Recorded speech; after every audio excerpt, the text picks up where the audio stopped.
Hello everyone, welcome back. Today I'm going to be going over another one of the statics problems that can be found in chapter 7 of the textbook. This actually involves shear and moments and how you go about solving for one of these problems and how you create the diagrams that I show you right here. So one of the first steps that we're going to end up doing is we need to draw the free body diagram of the whole entire system here. And you have to solve for the reactions, which I have done here.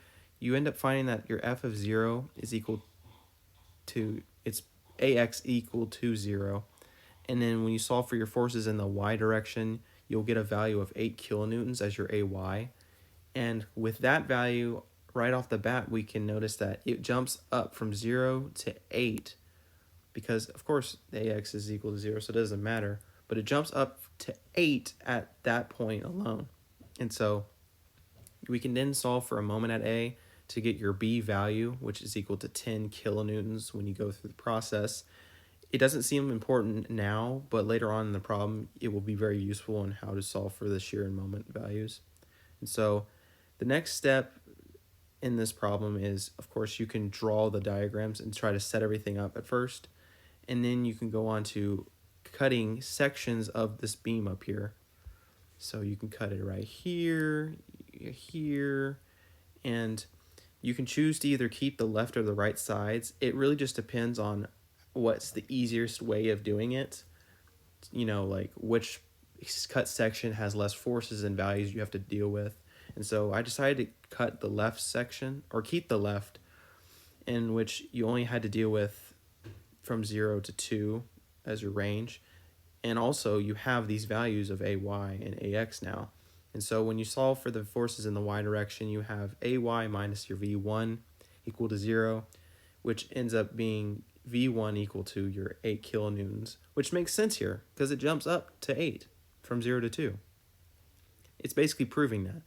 And also at 0 it's 2, and then at 2 it's at the same values I've shown here. It's basically proving that it's not changing this whole entire time, it's staying constant. The only time that it changes is when there's a force that's being acted upon, which is when the 6 kilonewtons comes into play. Since it's acting upon it in that position, we know that at 2 meters, it makes a jump.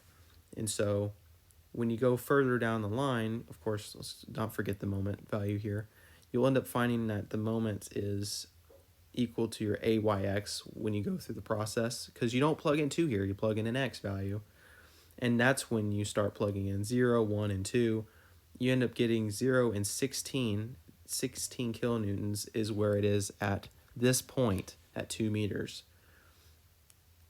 So the next step is you end up cutting another section. You just end up going down the line of this beam and cutting sections to find different values in order to complete the diagrams. So the next part is I chose to cut this piece alone. And the reason in which I chose to do that is I didn't want to deal with, oh, let's just cut, so we just deal with the middle here. That would be way too complicated. And so I cut a section here in which this goes away, and you can keep this because this will end up helping you find the values. And so I set it up right here to keep the left, and you have the AX, AY values to help you once again, and you do the usual moment and shear processes here. And the only difference here from the other one is I have an x minus 2 because there is a distance that you have to worry about with this force. But it's beneficial to you because it helps give you the right answers. And so I chose to do the forces in the y once again. You'll end up getting a shear of 2 kilonewtons now, which you see because it jumps down at that 2 point.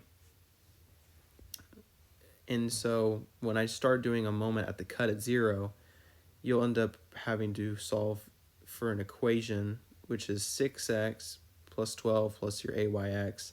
You start plugging in x values, such as 2, for example, which shows you that at 2, it's at 16, so that's proven.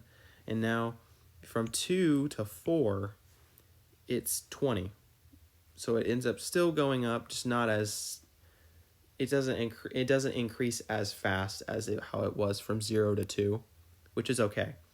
And so the next part is you can go about doing the third cut to find what your final positioning would be. But based on these pictures, you can notice that there is a trend that this is the final position in which a force is being acted upon the beam.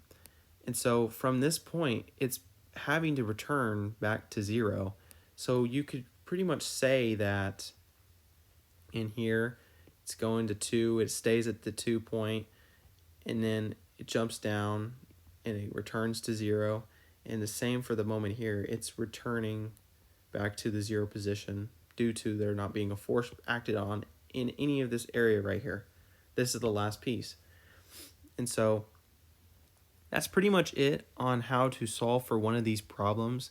It can be a very long process when you think about it, but once you start drawing the free body diagram of the whole thing, start solving for the reactions, creating the diagram, and slowly cutting a piece and working through it, the pieces start to create something, and it helps to solve the problem in the end. So hopefully this ended up helping you a little bit on how to solve one of these problems. If you have any questions, just leave a comment and let me know.